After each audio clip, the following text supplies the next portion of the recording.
I was like, I had to learn I think the most valuable lesson I've learned being around you is like to not be like sharing everything as much as I would like to.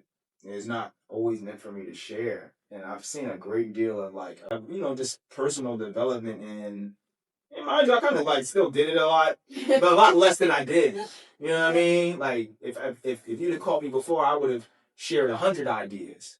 This year I guess still shared about 10, and I saw 9 of them get, you know what I mean? So it's like I learned my lesson very clearly. Like, oh no, this isn't a good way of self actualizing because, like you just said, I'm gonna see it through. You know what I mean? One thing about my direction creatively is this is gonna happen, especially if I put my mind to it, and I'm gonna be honest with myself about how it can show up in its current state, and then also reaching out to people like yourself or anybody else who's gonna help me, present it or refine it in a better way. I know what I'm not good at. I ain't afraid to not be good at that shit. Right. So, it just was, that's something that I've always been, well, that's something that I've come to understand since recently at that Monday event is like protection has been like the thing that, I've learned a lot from you. And I told you when I met you, like part of what really let me know that I could trust you is because you hold me accountable. A lot of niggas, they just like being in my mix. I remember one time, like, somebody was like, it's Philly. A lot of they said, a lot of people only be on that. Shouts out to Reason. It was Reason.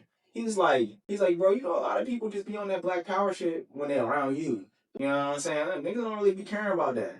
And I'm like, that's very evident to me from the way that they behave and the way that they act, but they felt so convicted to sound that way or perform that way when they be around me and stuff. So I just know what level of influence I have on people, and I've just been more, and just been more protected now instead of just like making myself so accessible so that people could be playing around in my face and acting like they want to do something when really they're like.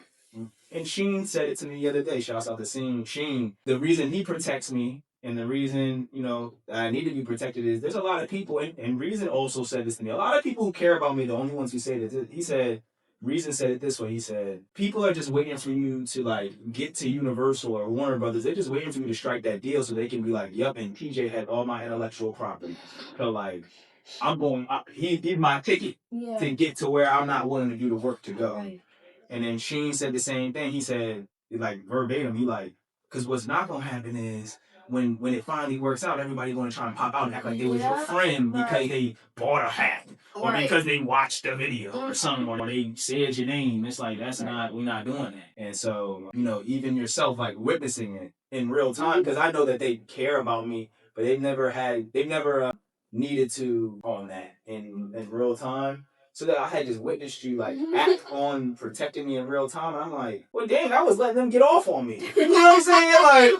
Like I'd be letting people get off on me all the time. Like, and Biggie was like, nah, we ain't going like that. We ain't going out like that. So like, yeah, love definitely be in the room. If there's anything else you want to add to that sentiment before we go to the next question, I mean, feel free. But no, I just want to piggyback off of that and just say, cause you'll be like, it's a woman thing. It's a woman thing. Like women see things differently than men, and that's true. But I also not just as a woman, just like as someone who like really loves you. Like I have a different antenna going on. Like my senses will start tingling. Like in the moment I'm like something ain't right here, and I also pay attention to I pay attention to the things you say. I told you that yesterday. Like I listen to what you say, how you say it, who you talk about, how you speak about them. Like it's all an energy thing. So I know what's going on.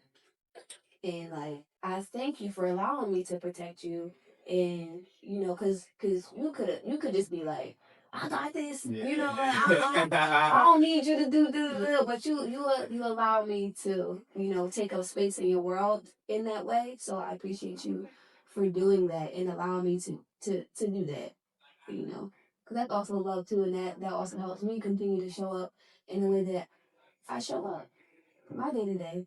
And you are my day to day. I've been saying that for a while now. Like you really my day to day. So I can't have nobody fucking with my day to day. I can't have nobody fucking with my day to day. That's just all I gotta say. I want to talk legacy, you know what I'm saying? I want to talk about community. You know, we've been kind of like alluding to these things. I'm keeping a good pace today, y'all. Like, I got my middle questions lined up with my big questions. You feel me? Like, I like you did. So, this is a good pace. So, the legacy part, you know, leading from love into legacy and community and, you know, how the future looks, I want to ask you a question. All right. If someone walks into eclectricity or a space that you curate feeling disconnected, what do you hope shifts inside them? And what kind of world are you quietly helping build through that shift? Let's say it one more time. Okay, can we break that up into two? Let's do that. Yeah. What's the first part of it? If someone walks into eclectricity space that you curate and they're feeling disconnected, what do you hope shifts inside them? Let's just do that first. Yeah, that's a great question. And I can speak from experience with Electric Nights. Yeah. So I want to say curate. I hold space, and the space is called Electric Nights, which is open mic experience, and not just open mic, but just like a self empowerment experience. So you can just come as your most electrified self. And I've had people tell me that they almost didn't come. They were having a bad day. You know, things were, not moving in the way that they desired to within their day, and they still showed up. And the responses that I get and the love that I get when people just show up, it's a really beautiful thing. And I always pray for people's fullness and their wholeness and their, quality of life and how they see things and perceive them when things are taking place. I don't like to say when things are being done to them, but when things are taking place. Yeah. There's a certain way that you can, what's the word she always use? Transmute. Yeah. There's a certain way that you can transmute things, and I believe that you can transmute things through the elements of life. Like I said, it's in our day to day. Every day, I feel like there are things that are taking place to elevate our experience, and music does it. Instruments,